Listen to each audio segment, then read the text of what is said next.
ನಮಸ್ಕಾರ. ಎಸ್ ನ್ಯೂಸ್ಗೆ ಸ್ವಾಗತ. ನಾನು ಎಸ್ ದೇವೇಂದ್ರಗೌಡ. ಇಂದಿನ ಮುಖ್ಯಾಂಶಗಳು. ಎಣ್ಣೆ ಆಮದಿನಿಂದ ದೇಶಕ್ಕೆ ಆರ್ಥಿಕ ಹೊರೆ, ಹೆಚ್ಚು ಉತ್ಪನ್ನ ಹೆಚ್ಚಿಸಲು ಕಾರ್ಯಾಗಾರ ಉಪಯೋಗ. ಗೋಪಾಲ್ ಎಚ್ಎಸ್. ತುಂಗಭದ್ರಾ ಹೂಳು ಎತ್ತುವುದು ನವಲಿ ಜಲಾಶಯ ಆರಂಭಕ್ಕೆ ಆಗ್ರಹಿಸಿ ಡಿಸೆಂಬರ್ 23ರಂದು ಬೃಹತ್ ಪ್ರತಿಭಟನೆ. ವಾಲ್ಮೀಕಿ ಸಮಾಜದ ಸದಸ್ಯತ್ವ ನೋಂದಣಿ ಮುಂದೂಡಲು ಸಮಾಜದ ನಾಯಕರ ನಿರ್ಧಾರ. ನಾಳೆ ಸಿಪಿಐ ಶತಮಾನೋತ್ಸವ ಜಾಥಾ ಸಿಂಧನೂರಿಗೆ ಆಗಮನ. ಸಮುದಾಯ ಭವನದಲ್ಲಿ ಶತಮಾನೋತ್ಸವ ಸಭೆ. ಕ್ಯಾಪ್ನಟ್ಟಿ. ರೈತರ ಉತ್ಪನ್ನಗಳಿಗೆ ಬೆಂಬಲ ಬೆಲೆ. ಡಾಕ್ಟರ್ ಸ್ವಾಮಿನಾಥನ್ ವರದಿ ಜಾರಿಗಾಗಿ ಸುವರ್ಣಸೌಧಕ್ಕೆ ಮುತ್ತಿಗೆ. ಶರಣಪ್ಪ ಮಳ್ಳಿ.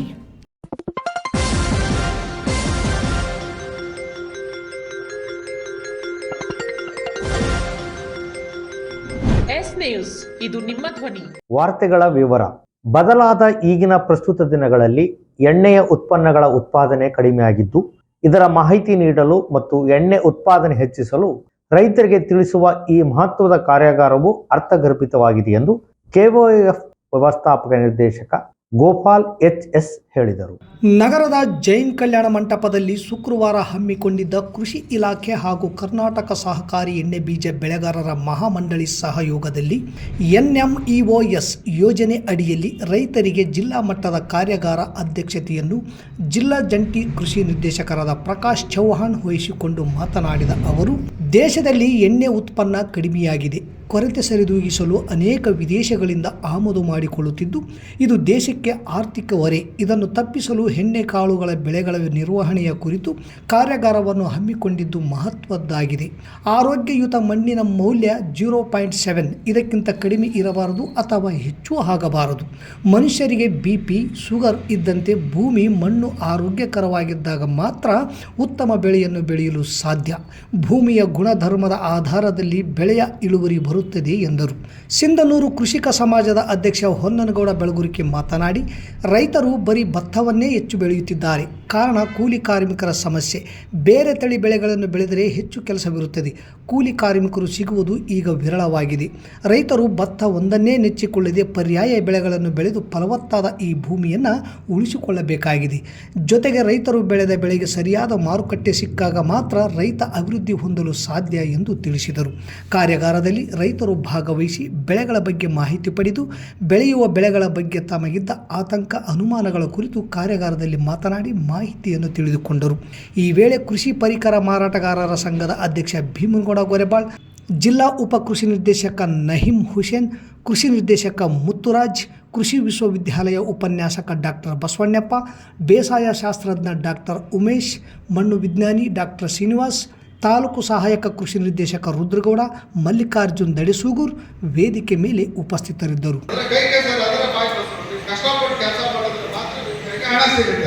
ಇವು 4 ವಾಕ್ಯಗಳನ್ನ ಇದೇ ಜಾಗದಲ್ಲೇ, ಇದೇ ರಾಯಚೂರಿನ ಕಪ್ಪು ಮಣ್ಣದಲ್ಲೇ ಇಲ್ಲೇನೆ ಇದೆಲ್ಲ ಈ ಕಲ್ಯಾಣ ಕರ್ನಾಟಕ ಭಾಗದಲ್ಲೇ ಇರ್ತಕ್ಕಂಥ ಜ್ಞಾನಿಗಳು ಹೇಳಿರ್ತಕ್ಕಂಥ ಮಾತನ್ನ ನೀವು ಹೇಳ್ತಾ ಇದ್ದೇನೆ. ನಾವು ಇವತ್ತು ನಾವೇನು ಉದ್ಘಾಟನೆಯನ್ನು ಮಾಡಿದ ಉದ್ದೇಶ ಏನು ಅಂತಂದ್ರೆ, ಎಣ್ಣೆ ಕಾಳುಗಳ ಬೆಳೆಯನ್ನ ಜಾಸ್ತಿ ಮಾಡಬೇಕು. ಯಾಕೆ ಜಾಸ್ತಿ ಮಾಡ್ಬೇಕು ಹೇಳಿ ನೋಡೋಣ. ಯಾಕೆ ಜಾಸ್ತಿ ಮಾಡಬೇಕು ಅಂದ್ರೆ, ನಾವು ಏನು ಉತ್ಪಾದನೆ ಮಾಡ್ತೀವಲ್ಲ ಭಾರತದಲ್ಲಾಗಲಿ ಕರ್ನಾಟಕದಲ್ಲಾಗಲಿ, ನಾವು ಏನು ಉತ್ಪಾದನೆ ಮಾಡ್ತೀವಲ್ಲ ಅದು 15 ದಿವಸದಿಂದ 20 ದಿವಸದೊಳಗೆ ಆಗೋಗ್ಬಿಡುತ್ತೆ. ಎಣ್ಣೆ ಮಾಡಿ ಮಾರಾಟ ಮಾಡಿಬಿಡ್ತೀವಿ, ಆಗೋಗ್ಬಿಡುತ್ತೆ. ಇನ್ನು ಉಳಿದ ಎಣ್ಣೆ ಎಲ್ಲಿಂದ ಬರ್ತದೆ? ನಮ್ಮ ಈ ಭಾಗದ ಜೀವನಾಡಿ ತುಂಗಭದ್ರಾ ಜಲಾಶಯ ನೀರು ಕಲುಷಿತಗೊಂಡಿದೆ. ಕಾರ್ಖಾನೆಯ ಕೆಮಿಕಲ್ ತ್ಯಾಜ್ಯ ಮತ್ತು ಪ್ರಮುಖ ನಗರಗಳಿಂದ ಚರಂಡಿ ನೀರು ನದಿಗೆ ಹರಿದು ಕುಡಿಯುವ ನೀರು ಯೋಗ್ಯವಲ್ಲದಂತಾಗಿದೆ. ತುಂಗಪಾನ ಅನ್ನುವ ಪದ ಕಣ್ಮರೆಯಾಗಿ ಹೋಗಿದೆ ಎಂದು ಸಂಘಟನೆಯ ರಾಜ್ಯ ಪ್ರಧಾನ ಕಾರ್ಯದರ್ಶಿ ಬಸವರಾಜ್ ಗೋಡ್ಯಾಳ್ ಆತಂಕ ವ್ಯಕ್ತಪಡಿಸಿದರು. ಕರ್ನಾಟಕ ರಾಜ್ಯ ರೈತ ಸಂಘ ಹಾಗೂ ಹಸಿರು ಸೇನೆ ತಾಲೂಕು ಘಟಕ ಮತ್ತು ಜೈ ಜವಾನ್ ಜೈ ಕಿಸಾನ್ ಜನಸೇವಾ ಸಂಘ ತಾಲೂಕು ಸಮಿತಿ ವತಿಯಿಂದ ನಗರದ ಪತ್ರಿಕಾ ಭವನದಲ್ಲಿ ಶುಕ್ರವಾರ ಸುದ್ದಿಗೋಷ್ಠಿ ನಡೆಸಿ ಮಾತನಾಡಿದ ಅವರು, ಸಂಘಟನೆ ರಾಜ್ಯಾಧ್ಯಕ್ಷರಾದ ಕೋಡಿಹಳ್ಳಿ ಚಂದ್ರಶೇಖರ್ ಅವರ ನೇತೃತ್ವದಲ್ಲಿ ಡಿಸೆಂಬರ್ 23ರಂದು ನಗರದಲ್ಲಿ ಬೃಹತ್ ಸಮಾವೇಶವನ್ನು ತಹಶೀಲ್ದಾರ್ ಕಚೇರಿಯಿಂದ APMCಯವರೆಗೆ ಸಾಗಿ ಅಲ್ಲಿಯೇ ಬೃಹತ್ ಸಮಾವೇಶ ಹಮ್ಮಿಕೊಳ್ಳಲಾಗಿದೆ. ತುಂಗಭದ್ರಾ ನಿರ್ಮಾಣವಾಗಿ 70 ವರ್ಷ ಕಳೆಯುತ್ತಿದೆ.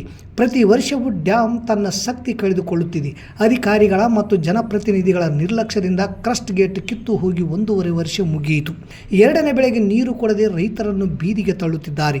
ತುಂಗಭದ್ರಾ ರಕ್ಷಣೆ ನಮ್ಮೆಲ್ಲರ ಹೊಣೆ. ತುಂಗಭದ್ರಾ ಉಳಿವಿಗಾಗಿ ನವಲಿ ಸಮಾನಾಂತರ ಜಲಾಶಯ ಜಾರಿಗಾಗಿ ಬೆಳೆದ ಬೆಳೆಗೆ ವೈಜ್ಞಾನಿಕ ಬೆಲೆಗೆ ನಿಗದಿಗಾಗಿ ರೈತರ ಬೃಹತ್ ಸಮಾವೇಶ ನಡೆಯಲಿದೆ. ಜೋಳ ಖರೀದಿ ಕೇಂದ್ರ ಪ್ರಾರಂಭಿಸಬೇಕು. ಕೆಳಭಾಗದ ರೈತರಿಗೆ ನೀರು ಮುಟ್ಟಬೇಕು. ಗೊಬ್ಬರ ಕಳಪೆ ಬೀಜ ತಡೆಯಬೇಕು. 2ನೇ ಬೆಳೆಗೆ ನೀರು ಇಲ್ಲವೆಂದರೆ ಪ್ರತಿ ಎಕರೆಗೆ 30,000 ಕೊಡಬೇಕು. MSP ಜಾರಿ ಮಾಡಬೇಕು. CSF ಕ್ಯಾಂಪಿನಲ್ಲಿ 500 ಎಕರೆ ಕುರಿಗಾಯಿಗಳಿಗೆ ಮೀಸಲಿಡಬೇಕೆಂಬ ಹಲವಾರು ಬೇಡಿಕೆಗಳ ಈಡೇರಿಕೆಗಾಗಿ ಸಮಾವೇಶ ರೈತರು ಹೆಚ್ಚಿನ ಸಂಖ್ಯೆಯಲ್ಲಿ ಭಾಗವಹಿಸಲು ಮನವಿ ಮಾಡಿದರು.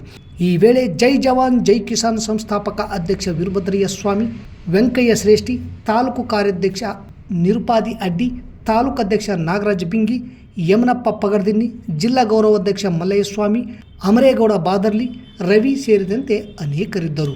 ಪ್ರಿಪೇರ್ ಮಾಡಿದ್ರೆ ಈ ವರ್ಷ ನೀರು ಬಂದ್ ಮಾಡಿ ರೈತರನ್ನ ಸಂಪೂರ್ಣ ದಿವಾಳಿ ತೆಗೆದಿದ್ದಾರೆ. ಇವತ್ತು ಜನವರಿ ಮುಗೀತು ಅಂತಂದ್ರೆ ರೈತರೆಲ್ಲರೂ ಬೆಂಗಳೂರು, ಮಂಗಳೂರು, ಬಾಂಬೆ, ಗೋವಾ ಕಡೆ ಕೂಲಿ ಹೋಗ್ಬೇಕಾಗಿದೆ. ಇವತ್ತು ರೈತರಿಗೆ ಅಷ್ಟೇ ಸಂಕಷ್ಟ ಅಲ್ಲ, ಇಲ್ಲಿ ವ್ಯಾಪಾರ ಮಾಡ್ತಕ್ಕಂಥ ಬೀದಿ ವ್ಯಾಪಾರಸ್ಥರು ಇರ್ಬೋದು, ಅಂಗಡಿಯವರು ಇರ್ಬೋದು, ಪ್ರತಿಯೊಬ್ಬ ವ್ಯಾಪಾರಿಗಳು, ಪ್ರತಿಯೊಬ್ಬ ನಾಗರಿಕರು ಕೂಡ ಇವತ್ತು ಸಂಕಷ್ಟ ತಂದಿಟ್ಟಿದ್ದಾರೆ. ಹಾಗಾಗಿ ನಾವು ಇದೇ ರೀತಿ ಸಾರ್ವಜನಿಕರು ಎಲ್ಲರೂ ಸುಮ್ಮನೆ ಕೂತ್ಕೊಂಡ್ರೆ ಮುಂದೊಂದು ದಿನ ತುಂಗಭದ್ರೆ ಇತ್ತು ಅನ್ನೋದು ಒಂದು ಇತಿಹಾಸದಲ್ಲಿ ಉಳಿಸೋಕ್ಕೆ ಹೊರತು ತುಂಗಭದ್ರೆ ಮತ್ತೆ ನಮಗೆ ನೋಡೋಕ್ಕೆ ಸಿಗೋದಿಲ್ಲ ಅನ್ನುವಂಥ ಆತಂಕದಲ್ಲಿ ನಾವಿದ್ದೀವಿ. ಹಾಗಾಗಿ ನಾವು ಈಗ ಜಾಗೃತರಾಗಿ ನಮ್ಮ ತುಂಗಭದ್ರೆ ನೀರನ್ನ ಏನು ಹಿಂದಗಡೆ ಒಂದು 250ಕ್ಕೂ ಹೆಚ್ಚು ಕಂಪ್ನಿಗಳಿದ್ದಾವೆ.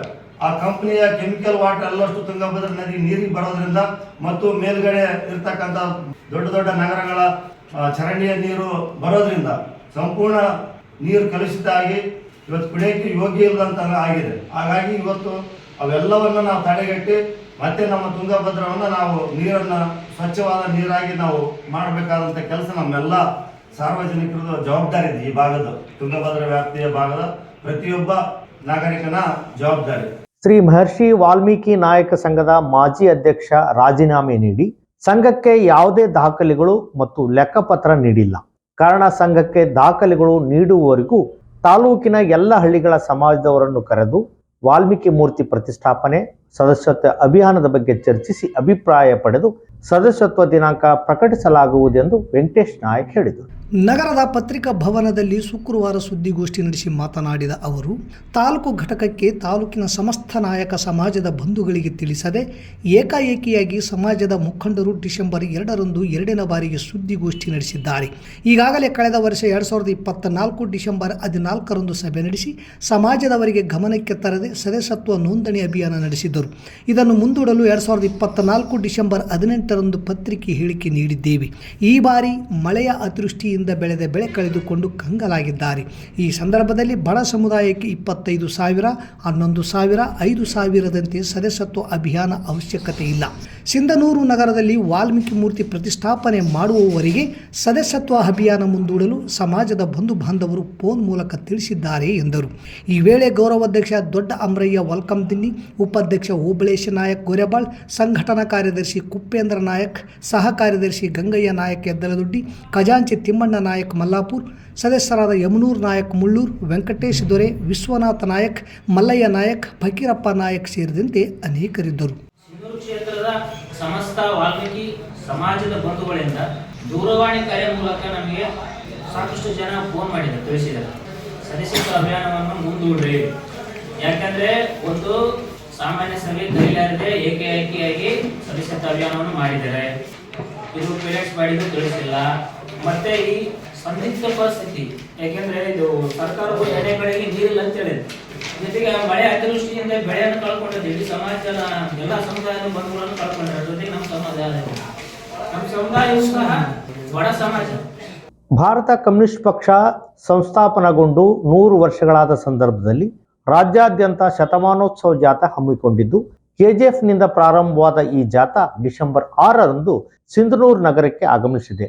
ಅಂದು APMC ಸಮುದಾಯ ಭವನದಲ್ಲಿ ಬೆಳಗ್ಗೆ 11:30ಕ್ಕೆ ಬಹಿರಂಗ ಸಭೆ ಹಮ್ಮಿಕೊಳ್ಳಲಾಗಿದೆ ಎಂದು ಸಿಪಿಐ ಜಿಲ್ಲಾ ಕಾರ್ಯದರ್ಶಿ ಚಂದ್ರಶೇಖರ್ ಕ್ಯಾತ್ನಟ್ಟಿ ಹಾಗೂ ಎಐಟಿಯುಸಿ ಜಿಲ್ಲಾಧ್ಯಕ್ಷರಾದ ಬಾಷಿಮಿ ಅವರು ಜಂಟಿ ಹೇಳಿಕೆ ನೀಡಿದ್ದಾರೆ. ಈ ಕುರಿತು ಗುರುವಾರ ಜಂಟಿ ಪತ್ರಿಕಾ ಹೇಳಿಕೆ ನೀಡಿರುವ ಅವರು, ಭಾರತ ಕಮ್ಯುನಿಸ್ಟ್ ಪಕ್ಷ 1925ರಲ್ಲಿ ಸಂಸ್ಥಾಪನೆಗೊಂಡಿದ್ದು ಇದೇ ಡಿಸೆಂಬರ್ 26ಕ್ಕೆ 100 ವರ್ಷಗಳಾಗಲಿವೆ. ಪಕ್ಷದ ಶತದ ರೈತರು, ಮಹಿಳೆಯರು, ಯುವಜನರು, ದಮನಿತ ಸಮುದಾಯಗಳು ಸೇರಿದಂತೆ ಎಲ್ಲ ಜನ ಸಮುದಾಯದ ದುಡಿಯುವ ವರ್ಗದ ಪರ ದನಿ ಎತ್ತುತ್ತಾ ಅವರ ಹಕ್ಕು ಬಾಧ್ಯತೆಗಳಿಗಾಗಿ ಪ್ರಜಾಸತ್ತಾತ್ಮಕ ಮಾರ್ಗದಲ್ಲಿ ನಿರಂತರ ಹೋರಾಟ ನಡೆಸುತ್ತಾ ಬಂದಿದೆ. ಸಂವಿಧಾನದ ಆಶಯಗಳಿಗೆ ಕಟಿಬದ್ಧವಾಗಿ ಪ್ರಜಾತಂತ್ರದ ಮೌಲ್ಯಗಳ ಉಳಿವಿಗಾಗಿ ಪಕ್ಷ ಶ್ರಮಿಸುತ್ತಿದೆ. ಫ್ಯಾಸಿಸ್ಟ್ ಪ್ರಭುತ್ವಗಳ ವಿರುದ್ಧ ಜನರ ಆಶೋತ್ತರಗಳನ್ನು ಮುನ್ನೆಲೆಗೆ ತರುವಲ್ಲಿ ಪಕ್ಷದ ಪತ್ರ ಸ್ಮರಣಾರ್ಥ ಎಂದು ಹೇಳಿದ್ದಾರೆ. ಶತಮಾನೋತ್ಸವ ಜಾಥಾವನ್ನು ಸಿಪಿಐ ರಾಜ್ಯ ಕಾರ್ಯದರ್ಶಿ ಸಾಥಿ ಸುಂದರೇಶ್ ಉದ್ಘಾಟಿಸುವರು. ಮುಖ್ಯ ಅತಿಥಿಗಳಾಗಿ ಶಾಸಕರಾದ ಹಂಪನಗೌಡ ಬಾದರ್ಲಿ ಭಾಗವಹಿಸುವರು. ಅತಿಥಿಗಳಾಗಿ ರಾಜ್ಯ ಮಂಡಳಿ ಸದಸ್ಯ ಡಾಕ್ಟರ್ ಜನಾರ್ದನ್, ಸಹ ಕಾರ್ಯದರ್ಶಿ ಡಾಕ್ಟರ್ ಎಚ್.ಎಂ. ಸಂತೋಷ್, ಎಐಟಿಯುಸಿ ಜಿಲ್ಲಾ ಪ್ರಧಾನ ಕಾರ್ಯದರ್ಶಿ Srishaila Reddy, CPIML mass line ರಾಜ್ಯ ಕಾರ್ಯದರ್ಶಿ ಡಿ.ಎಚ್. ಪೂಜಾರ್, ಸಿಪಿಐಎಂ ತಾಲೂಕು ಕಾರ್ಯದರ್ಶಿ ಬಸವಂತರಾಯಗೌಡ ಕಲ್ಲೂರ್, ಪ್ರಗತಿಪರ ಸಂಘಟನೆಗಳ ಒಕ್ಕೂಟದ ಸಂಚಾಲಕ ಚಂದ್ರಶೇಖರ್ ಗೊರೆಬಾಳ್, ಸಿಪಿಐಎಂಎಲ್ ಲಿಬರೇಷನ್ನ ರಾಜ್ಯ ಸಮಿತಿ ಸದಸ್ಯ ನಾಗರಾಜ್ ಪೂಜಾರ್, ಡಿಎಸ್ಎಸ್ ಮೂರ್ತಿಬಣ ಜಿಲ್ಲಾ ಸಂಚಾಲಕ ಅಶೋಕ್ ನಂಜಲ್ದಿನ್ನಿ, ಡಿಎಸ್ಎಸ್ ಸಾಗರ ಬಣ ಜಿಲ್ಲಾ ಸಂಚಾಲಕ ಮಂಜುನಾಥ್ ಗಾಂಧಿನಗರ್, ರೈತ ಸಂಘದ ಮುಖಂಡರಾದ ಅಮೀನ್ಪಾಸ ದಿದ್ದಿಗಿ, ಶರಣಪ್ಪ ಮರಳಿ ಭಾಗವಹಿಸುವರು ಎಂದು ಹೇಳಿಕೆ ನೀಡಿದ್ದಾರೆ. ರೈತರ ಉತ್ಪನ್ನಗಳಿಗೆ ಬೆಂಬಲ ಬೆಲೆ ಹಾಗೂ ಡಾಕ್ಟರ್ ಸ್ವಾಮಿನಾಥನ್ ವರದಿ ಜಾರಿ ಸೇರಿದಂತೆ ರೈತರ ಅನೇಕ ಬೇಡಿಕೆಗಳು ಈಡೇರಿಸಲು ಒತ್ತಾಯಿಸಿ ಡಿಸೆಂಬರ್ 11ರಂದು ಬೆಳಗಾವಿ ಸುವರ್ಣಸೌಧಕ್ಕೆ ಮುತ್ತಿಗೆ ಹಾಕುವುದಾಗಿ ಕರ್ನಾಟಕ ರಾಜ್ಯ ರೈತ ಸಂಘ ಹಾಗೂ ಹಸಿರು ಸೇನೆ ರಾಜ್ಯ ಪ್ರಧಾನ ಕಾರ್ಯದರ್ಶಿ ಎಂ ಶರಣಪ್ಪ ಮಳ್ಳಿ ಹೇಳಿದರು.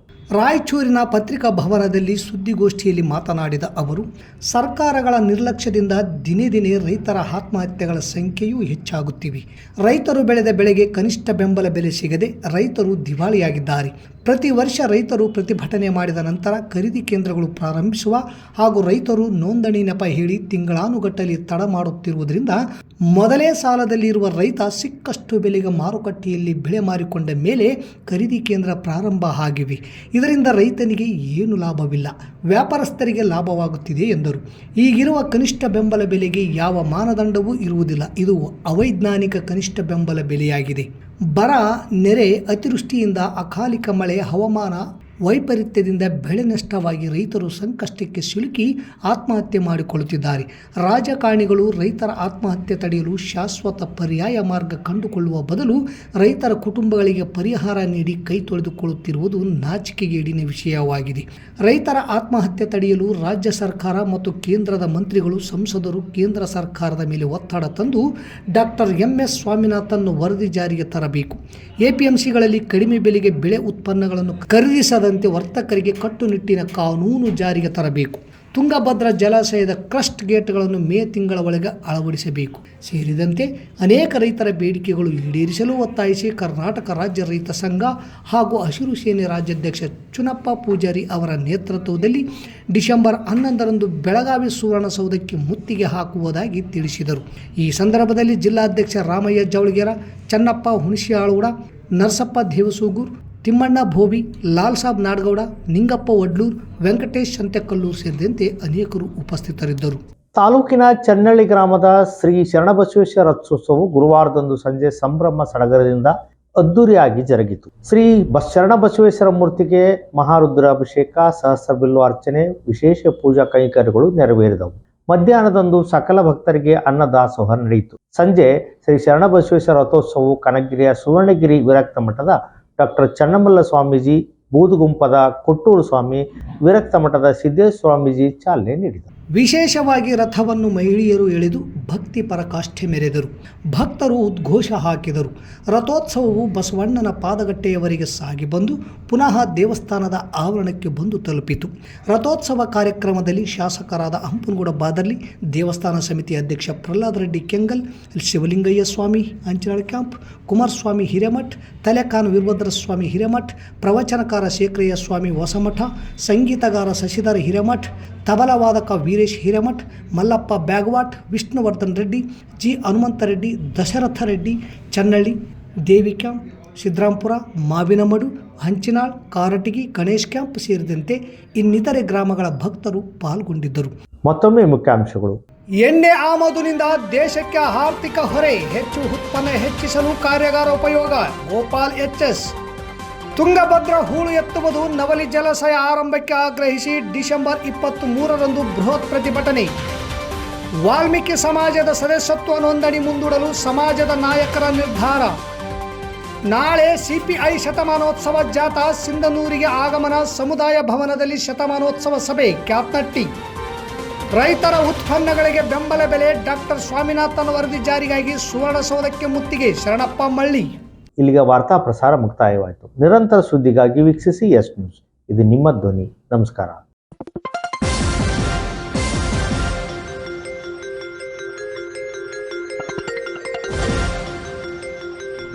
ಎಸ್ ನ್ಯೂಸ್, ಇದು ನಿಮ್ಮ ಧ್ವನಿ.